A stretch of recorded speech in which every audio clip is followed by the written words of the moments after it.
पानीपत की तीसरी लड़ाई सन 1761 में मराठा सेनापति सदाशिवराव भाऊ और अफगान शासक अहमद शाह अब्दाली की सेना के बीच लड़ी गई थी। पानीपत हरियाणा में पड़ने वाला एक छोटा सा शहर है जो करनाल लोकसभा के अंतर्गत आता है और देश विदेश में अपने हैंडलूम के लिए मशहूर है। सिर्फ 56 किलोमीटर एरिया में फैले इस शहर में 3 ऐसी जंगें लड़ी गईं जिन्होंने भारत का इतिहास बदल दिया। यहाँ सन 1526, 1556 और 1701 3 महत्वपूर्ण जंगें लड़ी गई थीं। इन सभी लड़ाइयों का इतिहास में अपना महत्व है। यहाँ पर हम आपको पानीपत की तीसरी लड़ाई के बारे में बताने जा रहे हैं जो साल 1761 में मराठा सेनापति सदाशिवराव भाऊ और अफगान शासक अहमद शाह अब्दाली की सेना के बीच लड़ी गई थी। जानिए इसकी शुरुआत कैसे और क्यों हुई और पानीपत के तीसरे युद्ध में हुई कुछ महत्वपूर्ण घटनाएं कौन कौन सी थीं।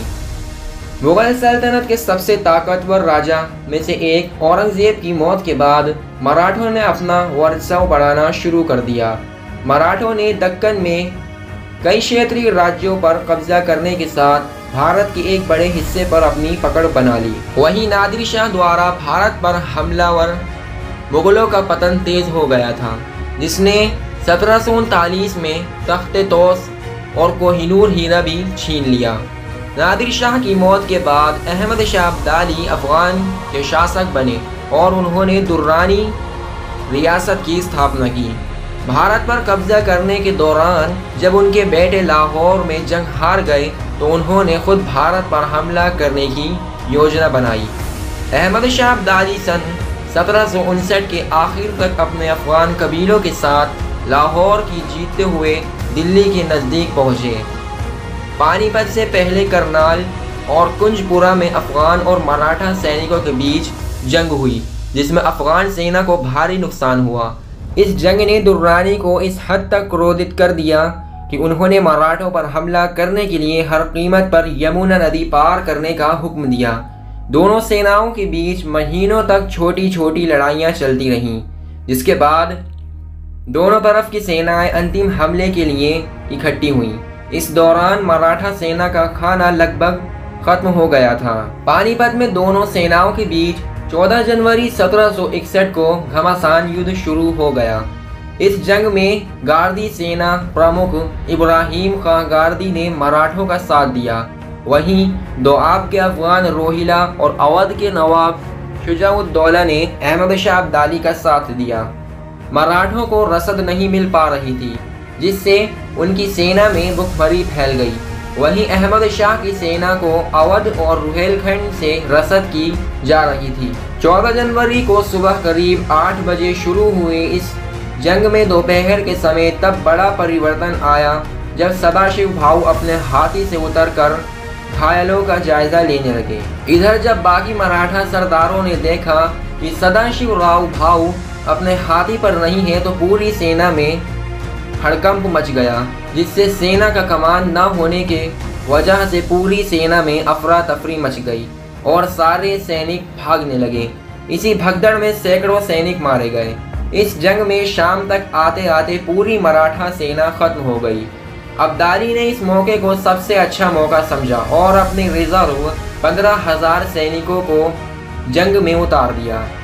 अफगान सैनिकों ने मिलकर बचे खुचे मराठा सैनिक जो सदाशिवराव के नेतृत्व में लड़ रहे थे उन्हें खत्म कर दिया। इस जंग में कई बड़े मराठा सरदार जैसे विश्वासराव पेशवा, सदाशिवराव तथा जानकोजी सिंधिया भी मारे गए।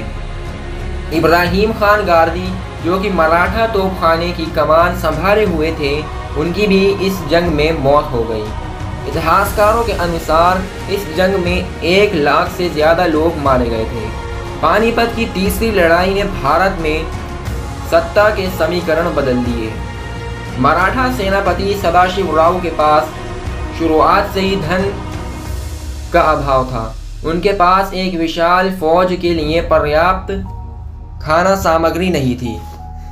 इस युद्ध में मराठों की राजपूतों, जाटों और सिखों को अपनी तरफ से लड़ने के लिए राजी कर पाने में असमर्थता घातक साबित हुई। अफगानों को रोहिलखंड के नवाब और अवध के नवाब से आर्थिक और सैनिक सहायता मिल गई थी।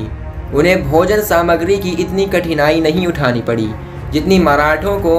उन्होंने अपनी सेना की सहायता से मराठों की भोजन सामग्री आने के सभी मार्ग बंद कर दिए। इस जंग के दौरान मराठों की सेना में अनुशासन की कमी थी। इंदौर के महाराज मल्हार राव होलकर व ग्वालियर के महाराज सिंधिया के भाऊ साहिब से अच्छे संबंध नहीं थे। मल्हार राव होलकर ने पानीपत के मैदान में सुस्ती दिखाई और जब मराठों की हार हुई तो अपनी सेना सहित भाग गए। वहीं अहमद शाह अब्दाली की सेना में कड़ा अनुशासन था। अफगानों की रण पद्धति भी मराठों से बहुत अच्छी थी। अन्य कारणों में से एक ये था कि अफगानों का तोपखाना अधिक प्रभावी था। दोस्तों, इसी में की नॉलेजेबल वीडियोस देखने के लिए हमारे चैनल फैक्ट नॉलेज वर्ल्ड को सब्सक्राइब करें ताकि हमारे न्यू वीडियोस का नोटिफिकेशन आपको टाइम पर मिल सके। दोस्तों, मिलते हैं एक और न्यू वीडियो में, तब तक के लिए बाय।